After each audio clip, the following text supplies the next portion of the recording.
Selamat datang, mari menyimak, semoga bermanfaat. Kami dari Jurusan Kesehatan Masyarakat Universitas Halu Oleo. Sebelum memulai, perkenalkan kami dari kelompok 5 dari kelas A, beranggotakan 6 orang atas nama Amin, Febi, Oktavia, Fitri Handayani, Indam Manika, Lalasari Abdullah, dan Nurul Aulianisa. Baik, di sini kami akan menjelaskan terkait dengan cluster sampling. Pengertian cluster sampling.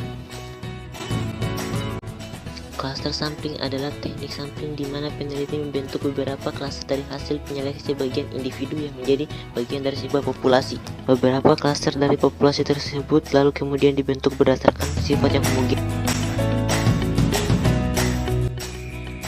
Contoh cluster sampling. Seorang peneliti yang ingin mengukur performa akademis mahasiswa tingkat akhir di Provinsi Sulawesi Tenggara tentu menjadi hal yang mustahil untuk melibatkan setiap mahasiswa dan mahasiswi di wilayah tersebut.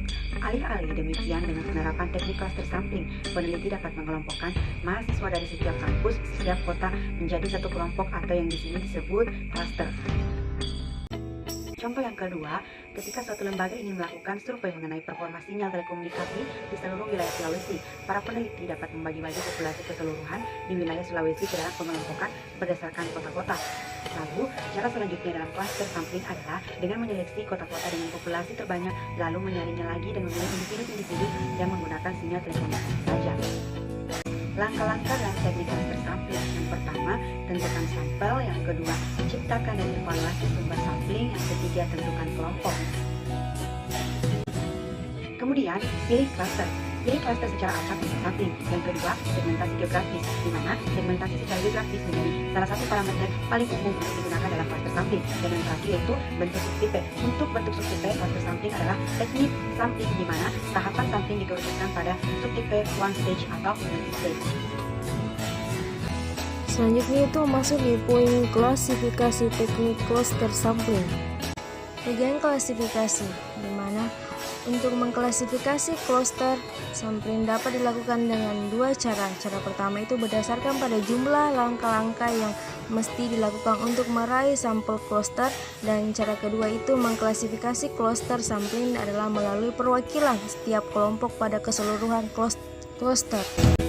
Klasifikasi cluster teknik pertama.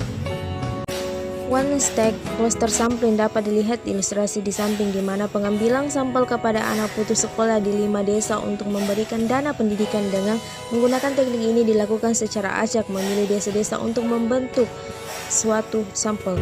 Two-stage cluster sampling adalah sebuah sampel yang didapat dari dua tahapan sampling yang dapat dibilang memiliki hasil yang lebih baik ketimbang sampel yang dicapai dari teknik cluster sampling tahap 1. Dalam two-stage cluster sampling, hanya ada beberapa anggota saja yang dipilih dari setiap klasternya dengan melalui penerapan metode sampling lainnya yang dilakukan secara internal. Dapat juga berupa sistematik random sampling atau simple random sampling. Untuk contohnya, seorang pengusaha akan melihat data dari semua pabrik yang tersebar di berbagai wilayah di Jawa Timur. Menerapkan one-stage cluster sampling akan memakan terlalu banyak biaya dan waktu, sehingga dengan menerapkan two-stage cluster sampling, pengusaha itu dapat mengambil beberapa sampel dari pekerja yang di setiap pabriknya dan membentuk sejumlah cluster, lalu dibagi berdasarkan ukuran pabrik dan status operasional dari tiap pabriknya. Berdasarkan ilustrasi tersebut, sampel diambil secara random atau acak melalui dua tahap penyaringan berdasarkan sampel daerah dan sampel individu. Selanjutnya, teknik ini hanya dapat digunakan di wilayah geografis yang banyak dengan membentuk sebuah kluster yang rumit. Contohnya, sebuah perusahaan ingin melakukan penelitian mengenai literasi digital di sebuah kota. Peneliti dapat membagi keseluruhan populasi ke dalam kelompok kota, kemudian memilih kota dengan populasi tertinggi dan memfilter populasi berdasarkan kepemilikan akses internet. Selanjutnya masuk di poin di mana keuntungan dan kerugian teknik cluster sampling. Keuntungan menggunakan cluster sampling adalah rendahnya biaya yang harus dikeluarkan ketimbang jika menggunakan metode scientific random sampling. Hal utama dari metode ini adalah kurang penelitian dalam proses pemilihan anggota sampel menjadi metode lagi. Karena sub dari suatu kelompok yang ditentukan dalam suatu tes diasumsikan memiliki karakteristik homogen.